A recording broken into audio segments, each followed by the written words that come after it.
వెళ్ళిపోతుంటాడు. వాడికి అదో అలవాటు ఆ దుందుబికి. ఎందుకంటే కండకావరం నాకు బలం ఉంది వాళ్ళని వాడు చూపిస్తాడు. అప్పుడు వీడి తిక్క తీరుతుంది. అందుకని ఎంత గమ్మత్తు జరిగిందంటే వీడు వెళ్ళి ఆ హిమవంతుడిని అడిగాడు.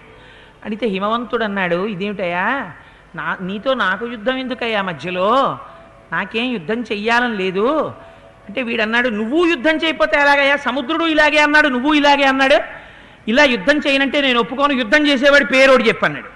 అంటే ఆయన ఆలోచించి అన్నాడు, నీ ఒంటి తీట తీర్చగలిగిన వాడు ఒక్కడున్నాడయ్యా, అక్కడికి వెళ్ళన్నాడు. ఎవరన్నాడు?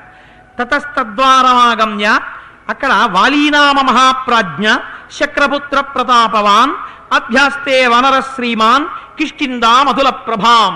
కిష్కింధ రాజ్యాన్ని ఏలేటటువంటి వాలి ఉన్నాడు, మంచి బలవంతుడు.